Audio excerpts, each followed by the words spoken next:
Hey students, welcome to Theta Academy. I hope आपकी पढ़ाई अच्छी चल रही होगी। इस कोरोना पीरियड में आप अपने टाइम का अच्छे से मैनेजमेंट करके अपनी पढ़ाई और अन्य काम कर रहे होंगे।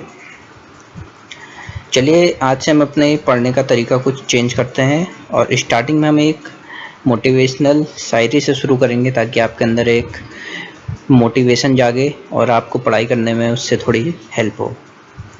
तो चलिए मैं आज का मोटिवेशनल एक थॉट सुनाता हूँ, उसे आप शेर भी कह सकते हैं।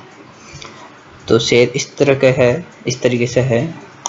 अभी तो बाज की असली उड़ान बाकी है, अभी तो बाज की असली उड़ान बाकी है, अभी तो एक परिंदे का इम्तिहान बाकी है। अभी अभी तो मैंने लागा है समंदर, अभी अभी तो मैंने लागा है समंदर, अभी तो पूरा आसमान बाकी है। तो ये चंद लाइन हैं जिससे आप मोटिवेशनल के तरीके ले सकते हैं और इसी तरीके से आज से हम अपनी शुरुआत करेंगे क्लासेस की। आई होप आपको पसंद आए। चलिए आगे बढ़ते हैं। प्रीवियस क्लास में हमने पढ़ लिया था क्वेश्चन नंबर 10 तक। आज हम देखेंगे question number 11 to question number 50। 5 question की हम ऐसे सीरीज लेते हुए चलेंगे और नेक्स्ट 2 क्लासेस में हमारा चैप्टर 4 एंड हो जाएगा और हम चैप्टर 5 की तरफ बढ़ जाएंगे। तो आप देख रहे हैं अगर हम इसी तरह आगे बढ़ते रहे तो आई थिंक अभी 1 मंथ नहीं हुआ है और हमें हमारे 2 चैप्टर कंप्लीट हो जाएंगे। तो आप सिलेबस की चिंता मत करिए और आप अच्छे से अपना टाइम टेबल बना के पढ़ते रहिए। तो आज हम क्वेश्चन नंबर 11 से शुरू करते हैं। तो क्वेश्चन नंबर 11 क्या है? 1/123.1.2.3 plus 1/2.3.3 plus 1/3 into 4 into 5 plus plus 1/n into n plus 1 n plus 2 equal to n into n plus 3/4 into n plus 1 n plus 2। तो अगर आप देखें तो सीरीज वाले क्वेश्चंस में एक बहुत अच्छी बात होती है कि आप इनका कुछ ना कुछ लॉजिक होता है। तो देखें जैसे आप ये क्वेश्चन से रिलेटेड तो नहीं मैं देख रहा हूँ, मैं आपको दिखाना चाह रहा हूँ कुछ सीरीज कैसे बनती है। देखिए पहला हमारा टर्म है 1/1 into 2 into 3। तो दूसरा टर्म क्या है 1/2 into 3 into 4। मीन्स जो हमारे पहले टर्म के 2 हैं, पहले टर्म के जो 2 आपके आखिरी के डिजिट हैं उससे आपका दूसरा टर्म शुरू हो रहा है 2.3.4। और देखिए फिर उसके बाद देखिए 3.4.5 जो यहाँ के 2 लास्ट टर्म है। तो इस प्रकार से हमारी सीरीज बनती है और उसी प्रकार से ये n हमारे लास्ट टर्म लिखे जाते हैं। तो आज देखते हैं इसका सॉल्यूशन कैसे होता है। चलिए क्वेश्चन नंबर 11। तो ये है क्वेश्चन नंबर 11। तो सबसे पहले हमारा क्या रहता है, जो स्टेटमेंट होता है उसको Pn सपोज करते हैं, फिर n = 1। काफ़ी सरल। पहला आपका क्या रहता है, टर्म रहता है LHS से 1 into 2 into 3 1/6 आ जाएगा। फिर याले RHS में हम क्या रखते हैं n = 1 रखते हैं, तो हमारा 1/6 आ गया। तो हम लिख देते हैं Pn is true for n = 1। उसके बाद हम एक स्टेटमेंट लिखते हैं assume that Pk is true for some integer some positive integer k। तो जहाँ भी n होता है वहाँ पर हम क्या रख देते हैं, k पुट कर देते हैं और उसको इक्वेशन 1 एज्यूम कर लेते हैं। उसके बाद हम Pk+1 रखते हैं और जहाँ भी k होता है उसको k+1 कर लेते हैं। और Pk+1 का एक और आपको याद रखना है, हर क्वेश्चन के हिसाब से अलग अलग टाइप से Pk+1 को आप सॉल्व करेंगे जहाँ तक वो सॉल्व हो सके। यहाँ पे तो हमारा सिंपल से k+1 रख के यहाँ तक आ गया था तो इसको सॉल्व करने की ज़रूरत नहीं है। इसके बाद सीधे हम क्या लेते हैं, LHS लेते हैं। तो चलिए LHS लेते हैं। LHS लिया, ये आ गया। उसके बाद हमें पता है कि LHS का जो लास्ट टर्म होता है उससे प्रीसीडिंग टर्म लेते हैं और वो किसका एक्सप्रेशन आता है, Pk का एक्सप्रेशन आता है। अभी मैं आपको बताऊंगा प्रीसीडिंग टर्म आपके इन क्वेश्चंस में 2 टाइप से आपके आते हैं। मतलब एक तो आपके इस टाइप से आते हैं, मैं यहीं पर बता देता हूँ। जैसे एक तो k+1 k+2 इस टाइप से आएंगे और आपको प्रीसीडिंग टर्म अगर इसका फाइंड करना है तो सीधे हम -1 कर देते हैं। तो मतलब k+1 से पहला वाला टर्म क्या हो जाएगा, k हो जाएगा। k+1 से पहला वाला टर्म k हो जाएगा और k+2 से पहला वाला टर्म k+1 हो जाएगा। यहाँ पे हमने सीधे -1 क्यों किया, क्योंकि हमें प्रीसीडिंग टर्म चाहिए था। और एक चीज़ ध्यान रखनी, -1 तभी करेंगे जब k का जो k होगा वो खाली होगा। k खाली होगा मीन्स k के आगे कोई भी आपका डिजिट नहीं लिखा होगा। मीन्स k का जो कोफिशिएंट है वो क्या है, यहाँ पे 1 है। अगर यहीं पे अगर 2k+1 हो जाता, यहाँ पे अगर हमारा, मैं बताना चाह रहा हूँ, अगर सिर्फ यहाँ पे क्या हो जाता, यहाँ पे होता 2k+1 और आपसे यहाँ का LHS में आपका लास्ट टर्म 2k+1 होता और मैं कहता प्रीसीडिंग टर्म निकालो, तो आप 2k+1 -1 नहीं करते। तो आप 2k+1 -1 नहीं करते। अगर आप इसको सॉल्व करेंगे तो देखिए आपका क्या आंसर आएगा, आपका आंसर आएगा 2k। और आपको बताया 2k+1 से पहला टर्म 2k नहीं होगा। तो इसको सॉल्व करने के लिए आपको क्या, अगर आपको सॉल्व करना है इसको तो ठीक है, आप 2k+1 से अगर पहला वाला टर्म निकालना चाहते हो तो k की जगह पे क्या रखना पड़ेगा, k-1 रखना पड़ेगा। यहाँ पे k-1 रख दीजिए और ये +1। अगर ऐसे सॉल्व नहीं करना है तो मैंने आपको एक शॉर्ट ट्रिक बताई है कि पीके वाले टर्म को आप, पीके वाले एक्सप्रेशन को आप सीधे उतार दीजिए, जो ऐसे आ जाता है। मतलब अगर आपका LHS में आपका लास्ट टर्म जो भी है उससे प्रेसिडेंट टर्म निकालने में मुश्किल हो रही है तो सीधे आप पहले पीके का एक्सप्रेशन लिख दीजिए प्लस जो pk+1 के LHS का लास्ट टर्म है उसको लिख दीजिए, जैसे ये है। अगर आपको निकालना ही है तो देखिए 2k+1 है, यहाँ पे k का कोफिशिएंट क्या है, 2 है। तो हमें पता है जब भी k का कोफिशिएंट 1 के अलावा कुछ भी आता है तो प्रेसिडेंट टर्म सीधे -1 करके नहीं आता है, k की जगह पे k-1 रखना पड़ता है। तो देखिए 2k-1 आ जाएगा और 2k-1 आ जाएगा। तो मीन्स 2k+1 से प्रेसिडेंट टर्म क्या होगा, 2k-1 ना कि 2k। तो ये दो चीज़ें आप ध्यान रखना। चलिए तो देखिए जो मैंने आपको समझाया, यहाँ पे तो सीधे देखिए क्या है, k+1, k+2, k+3 है। तो k का कोफिशिएंट क्या है, 1 है। तो अगर हमें प्रीसीडिंग टर्म चाहिए तो हम सीधे क्या कर देंगे, k+1 से प्रीसीडिंग टर्म -1 करेंगे तो क्या आ जाएगा, k आ जाएगा, जो यहाँ पे लिखा है हमने। k+2 से पहला चाहिए तो क्या आ जाएगा, k+1 आ जाएगा, जो यहाँ पे हमने लिखा हुआ है। और k+3 से प्रीसीडिंग टर्म चाहिए तो फिर -1 करेंगे तो k+2 आ जाएगा। तो आप समझ गए यहाँ पे हमने सीधे -1 क्यों किया, क्योंकि यहाँ पे k का कोफिशिएंट क्या है, 1 है। उसके बाद क्या करते हैं, हम सीधे वाला टर्म उतार देते हैं और उसके बाद इसकी जो एक्सप्रेशन की वैल्यू होती है वो पी की एक्सप्रेशन की वैल्यू हमारे इक्वेशन 1 से हम पुट कर देते हैं, ये आ गया। अब देखिए यहाँ पे सॉल्व करने के दो तरीके मैंने बताए थे, क्या क्या, या तो आप एलसीएम लीजिए या क्या लीजिए, कॉमन लीजिए। यहाँ पे आपका कॉमन दिख रहा है k+1 k+2, तो हमने कॉमन ले लिया। चलिए इसके बाद सॉल्व करते गए तो देखा हमने कि हमारा सीधे क्या आ रहा है, RHS की वैल्यू फाइंड नहीं हो रही जैसे अभी तक क्वेश्चंस में हो रही थी। तो मैंने कहा था जहाँ पे भी आप LHS में रुक जाएं उसके बाद क्या सॉल्व करें, RHS सॉल्व करें। तो यहाँ पे RHS हमारे पास क्या है, यहाँ पे RHS हमारे पास k+1 into k+4 upon 4 into k+2 into k+3। तो यहाँ पे एक आपको ऑपरेशन लगाना है, क्यों लगाना है मैं आपको बता देता हूँ। देखिए अगर आप k+1 इंटू k+1 और k+4 upon 4 into k+2 k+3 यह है आपके पास RHS। तो मैं कह रहा हूँ हमें LHS के तो इक्वल लाना होता है, LHS इक्वल टू RHS तो आता ही, क्योंकि PN ट्रू होता है हमेशा PMI से। तो देखिए यहाँ पे हमारा LHS में देखें तो हमारा जो k की हाईएस्ट पावर है वो 3 है, मतलब k³ आ रहा है। और अगर हम RHS में देखें तो इसकी highest power k into k² ही आएगी। तो अगर हम सिर्फ इसको सॉल्व करते गए तो हमें पता है हमारा आंसर नहीं आएगा। तो हमें क्या करना पड़ेगा, तो देखिए आप डिनोमिनेटर देखिए RHS और LHS का, देखिए डिनोमिनेटर में क्या है 4 इंटू k+1 k+2 k+3 है, और RHS के डिनोमिनेटर में क्या है 4 इंटू k+2 k+3 है। तो यहाँ पे क्या एक्स्ट्रा LHS में k+1 है। तो हम क्या कर सकते हैं, हम कर सकते हैं इसको k+1 से डिनोमिनेटर में भी और न्यूमिनेटर दोनों में क्या कर देते हैं, k+1 से मल्टीप्लाई कर देते हैं। तो हमारा जो डिनोमिनेटर हो गया वो हमारे LHS के इक्वल हो गया। और अगर हम अब ऊपर किसके RHS के न्यूमिनेटर में अगर हम अब सॉल्व भी करते हैं तो हमारे पास 3 के आ गए, 3 के मीन्स और तीनों के मल्टीप्लिकेशन में मीन्स k⁻3 आ जाएगी। तो आप समझ गए होंगे हमने ऑपरेशन क्यों लगाया है। चलिए देखते हैं कैसे होगा। तो मैंने लिखा है कि मल्टीप्लाइंग बाई k+1 और न्यूमिनेटर एंड डिनोमिनेटर।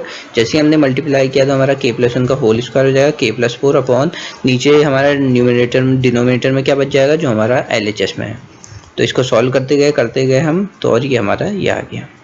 तो k+1 का होल स्क्वायर इंटू k+4 करेंगे तो यहाँ हमारे यही एक्सप्रेशन मिलेगा जो हमारा LHS में है। तो इसको लिख देंगे इक्वल टू LHS। तो LHS इक्वल टू RHS आपके पास आ गया।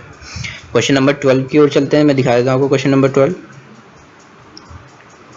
तो देखिए क्वेश्चन नंबर 12 क्या है, क्वेश्चन नंबर 12 है a plus AR square plus dot a की पावर r-1 a r की power n-1 equal to a into r की पावर n-1 अपॉन r-1। तो अगर आपने AP-GP पढ़ी होगी तो बताइए किसका फॉर्मूला है। ये GP में फॉर्मूला आता है, ये क्या आता है, GP में फॉर्मूला आता है, GP में फॉर्मूला आता है। और वहाँ पे आपको पता है R क्या होता है, कॉमन रेशियो होता है, A क्या होता है, फर्स्ट टर्म होता है। तो इसको सब मैं अभी सीरीज वाले क्वेश्चन अगर इसमें चैप्टर होगा तो पढ़ेंगे। तो देखते हैं इसको कैसे सॉल्व करेंगे। देखिए सबसे पहले तो क्या करना है, Pn ले लीजिए, उसके बाद P1 देखें तो A आ जाएगा यहाँ पे।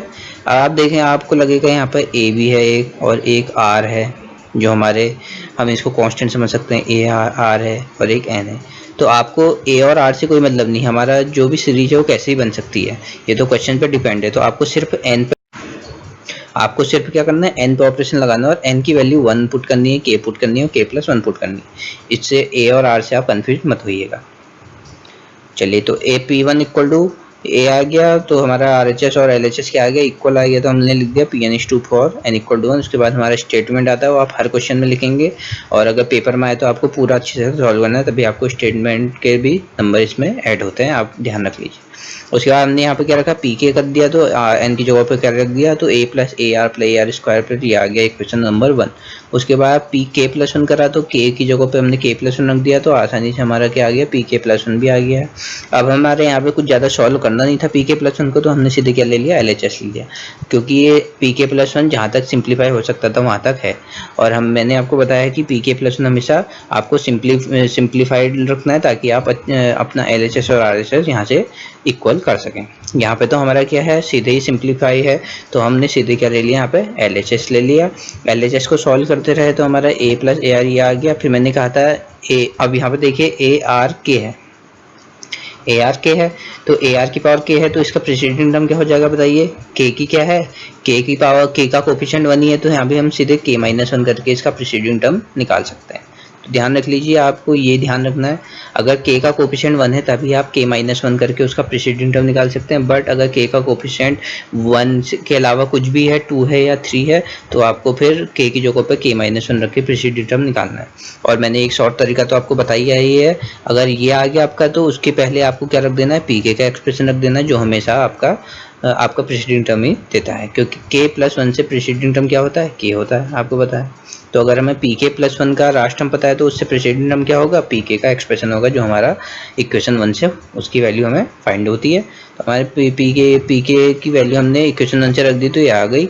उसके बाद आपको पता है कि क्या करते हैं, या तो कॉमन लेते हैं या एलसीएम लेते हैं। तो यहाँ पे हमने एलसीएम ले लिया पहले, उसके बाद हम क्या कर रहे हैं, कॉमन ले लेंगे और सॉल्व करके बहुत आसानी से सॉल्व हो जाएगा। ये तो ये आ गया और ये आ गया। देखिए वहाँ पे ए आर की पावर के minus A plus A are की पावर के, यहाँ पे मैं आपको समझा देता हूँ क्या हुआ है, यहाँ पे क्या हुआ है मैं आपको समझा देता हूँ। देखिए ए आर की पावर के है और डॉट आर है, तो मेरे को आपको पता है कि आर की पावर के प्लस 1 हो जाएगा। क्यों हो जाएगा, क्योंकि मल्टीप्लिकेशन में जो पावर्स क्या होती हैं, ऐड हो जाती हैं। तो यहाँ आर की पावर के, यहाँ की आर की पावर 1 है, तो ये ए आर की पावर के प्लस 1 हो जाएगा, वही हमने लिखा हुआ है ये।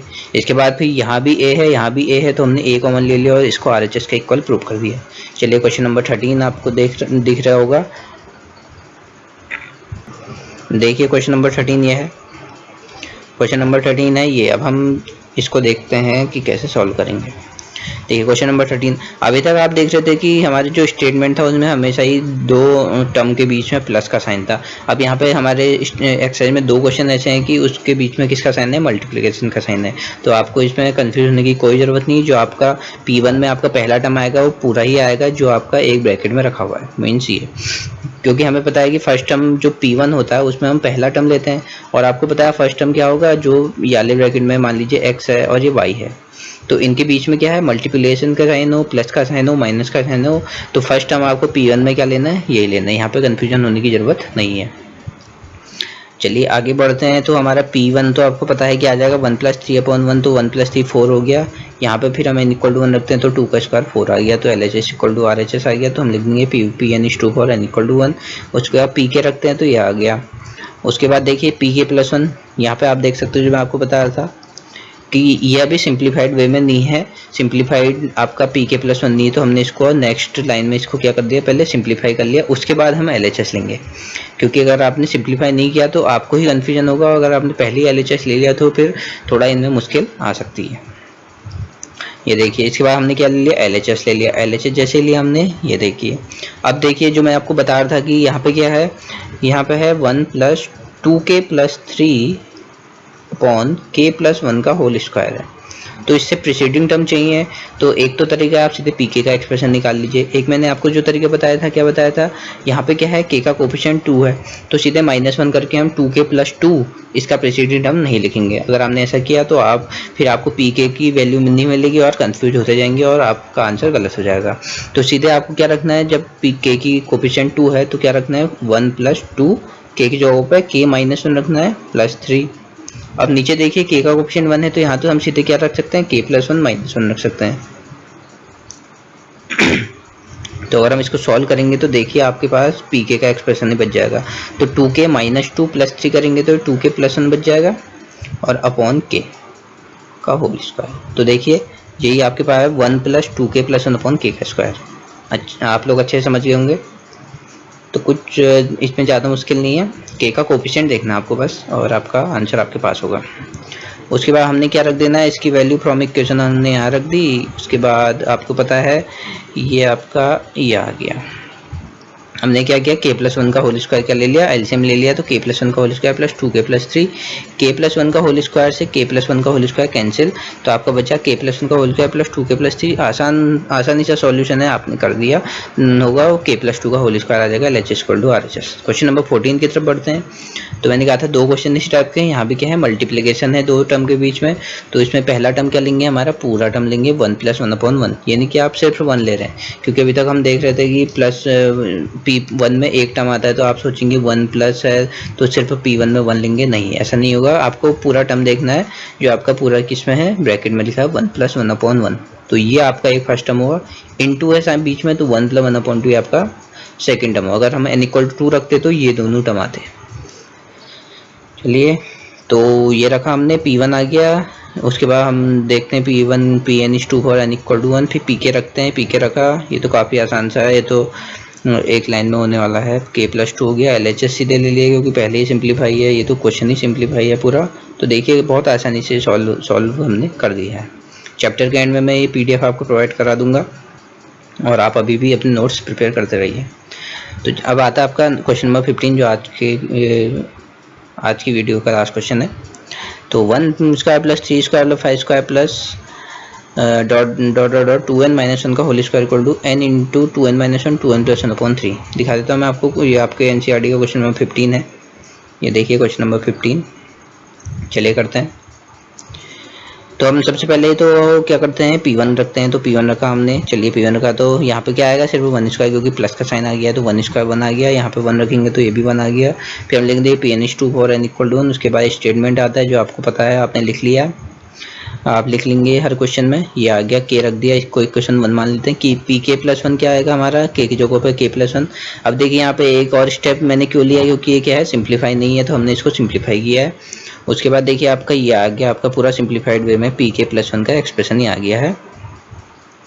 अब हम क्या लेंगे, इसका LHS लेंगे। LHS लिया हमने। अब देखिए फिर से 2k + 1 का होल स्क्वायर क्या है, इसका क्या है, लास्ट टर्म है LHS का। तो इससे प्रीसीडिंग टर्म चाहिए, तो k का कोफिशिएंट क्या है, 2 है, तो सीधे -1 करेंगे तो हमारा क्या आंसर आ जाएगा, 2k और का होल स्क्वायर, तो 4k²। फिर आप देखेंगे pk में तो 4k² है नहीं, तो आपका आंसर गलत हो जाएगा। तो इसका अगर हमें प्रीसीडिंग टर्म चाहिए तो k की जगह पे k - 1 + 1 का होल स्क्वायर रखते हैं, और ये क्या आ जाएगा, 2k + 1 का होल स्क्वायर, जो हमारा यहाँ पे 2k - 1 -2 + 1 होगा ना, तो 2k - 1 का होल स्क्वायर आ जाएगा। ये देखिए, तो यही आपका pk का एक्सप्रेशन बन जाता है। तो यही चीज़ आपको यहाँ पे ध्यान रखनी है। ऐसे प्रीसीडिंग टर्म नहीं भी निकालना है तो सीधे आप pk का एक्सप्रेशन रख सकते हैं, कोई गलत बात उसमें नहीं है, और आपके नंबर वहाँ पे नहीं कटेंगे। फिर देखिए क्या होता है हमारा फिर हमने फ्रॉम इक्वेशन 1 इसकी वैल्यू यहाँ पे रख दी, और 2k + 1 का होल स्क्वायर है। उसके बाद आपको देखना होगा कि आपको कॉमन लेना है या एलसीएम लेना है। यहाँ पे एलसीएम लेना ठीक लगा, तो हमने एलसीएम लिया। फिर हमारा यहाँ पे 2k + 1 क्या आ जाएगा, कॉमन आ जाएगा। 2k + 1 कॉमन लिया तो यहाँ पे क्या आ गया है, 2k + 1 कॉमन लिया तो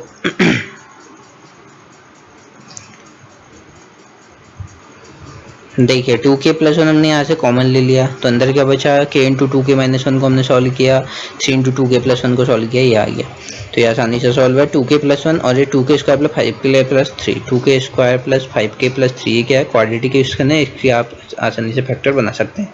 हमारे फैक्टर क्या आ जाएंगे, 2k + 3 आ जाएगा, और एक क्या आ जाएगा, एक हमारा आ जाएगा k + 1। तो देखिए ये आ गया अपॉन 3, ये आपका क्या है, RHS है। आई थिंक आपको ये वीडियो पसंद आई होगी। तो अगर आपको ये वीडियो पसंद आए तो प्लीज़ लाइक करें, सब्सक्राइब करें, और अपने दोस्तों से ज़रूर शेयर करें। और इस वीडियो का जितना आप बेनिफिट उठा सकते हैं उठाइए, और इसी तरीके से मेरे चैनल को सपोर्ट करते रहिए और अपनी प्रैक्टिस जारी रखें। बायो के लिए मैं रोज़ लिंक डिस्क्रिप्शन में डाल रहा हूँ, आप ज़रूर उस चैनल को भी विजिट करें एंड पढ़ते रहिए एंड सुरक्षित रहिए। Thank you very much.